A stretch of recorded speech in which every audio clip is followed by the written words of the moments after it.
All right. Thank you. We love you too. Thank you all. Please take a seat. We're going to be here. You gave a politician a microphone. We got about 3 hours to go, so I don't want anybody, no heat exhaustion. I want to give, first of all, before we really get started here, I've got a few shout outs here and a few words of gratitude. First of all, I have to say thank you to Congressman Nunn for the kind introduction. That was it's probably the best introduction I think I've ever gotten in my life. But most importantly, for being a good fighter for the people of this district.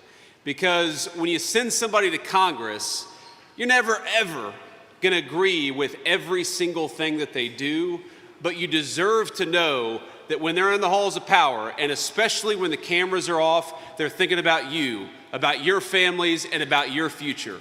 And a guy that you have serving this district, Congressman Nunn, is one of those guys who does the right thing, not just when the cameras are on, but when the cameras are off too.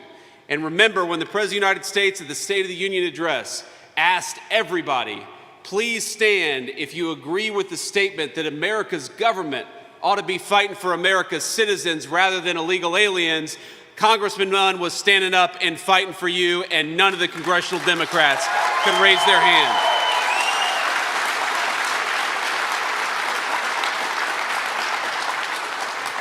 So along with Zach Nunn, we have got President Trump endorsed, and of course, endorsed by me too. Endorsed candidates for Congress, we have got Chris McGowan in the room. Where's Chris? Please stand up and be recognized. Chris, thank you for everything.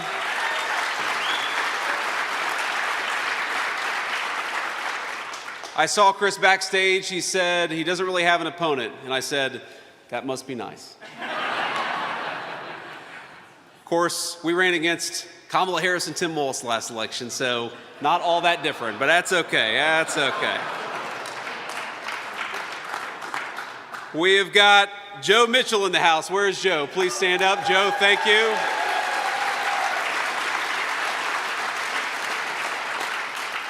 I've got to give a special note of thanks to our incredible Agriculture Secretary in Washington, Brooke Rollins, my dear friend Brooke. Thank you for everything that you do.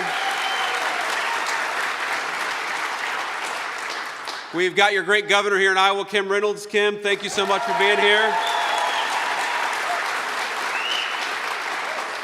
We've got Iowa GOP Chair Jeff Kaufman. Jeff, please stand up and say hello. Thank you, Jeff. I asked Jeff backstage, I said, how are these elections going? And Jeff said they're going great, so they better be. We have got Iowa AG Brenna Bird, the great Brenna Bird. Brenna, thank you. Iowa Secretary of State Paul Pate. Thank you, Paul. Congressman Randy Feenstra. Randy, thank you. And then I want to recognize some of the great Iowa State lawmakers that we have. I will read their names here. We've got Senate President Amy Sinclair, President Pro Tem Ken Rosenboom. We've got Lynn Evans with us. Where's Lynn? Thank you, Lynn. And we got Sherilyn Westrich. Where's Sherilyn at? She took off sick, I guess, today. But she's doing a great job. We're grateful to her. And then we got some Iowa House members too, and I promise this is the last group. We've got Brooke Bowden. Where's Brooke at? Thank you, Brooke. We've got Heather Hora. Thank you, Heather. We got Bill Gustav. Bill, thank you so much. We got Charlie Thompson. Charlie, thank you. Derek Wolf, thank you for being here, Derek. Kevin Allens, where's Kevin? Okay, he's got the same cold that our other friend did. Stephen Bradley, where's Stephen Bradley? Thank you, Stephen. And finally, Mark Cisneros. Mark, thank you so much for your leadership and thanks for being here. Look, I'm here today to talk a little bit about the stakes in November of 2026, because I think that we have done a lot in Washington, D.C. to be proud of. We're going to talk about it. But the fundamental question for us in this election is actually not any specific question of public policy. It's not any particular issue. It's fundamentally, do you want people in Washington, D.C. who fight for you, who fight for the people of this district, or who fight for corruption and fraud?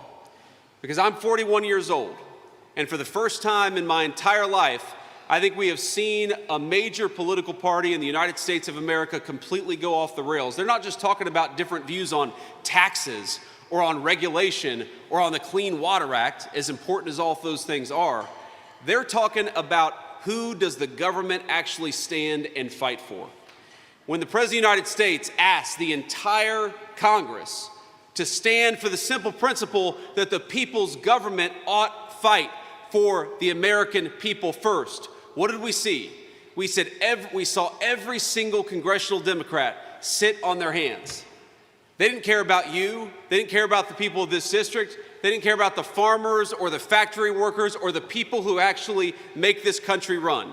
Because now we have in Washington, D.C., a Democrat Party that is so focused on illegal immigration, that is so focused on people who don't have the legal right to be here, that is so focused on fraud because so many of their friends get rich from fraud that they forgot to look after you.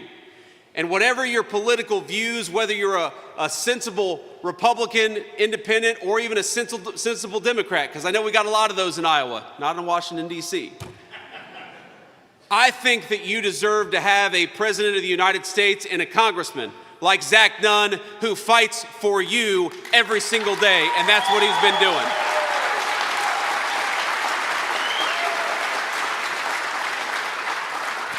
Now let me just give you a very concrete example of what fighting for you looks like. This is not abstract, this is not words written on a paper, this is real people's lives, and this is real dollars and cents. A few years ago, I talked to the owners of this factory who told me the great products that they were making. They were paying their workers a good wage. They were building a great business right here in Iowa. You know, this company was started in 2009, the year that I graduated from college. Sorry for anybody, makes me kind of young. But here's the thing, to start a business in 2009 was a tough thing to do. It was the middle of the global financial crisis. You had to take some real risk. And what did this business find? After building a great business, after paying hundreds of people a solid wage, what did this business find?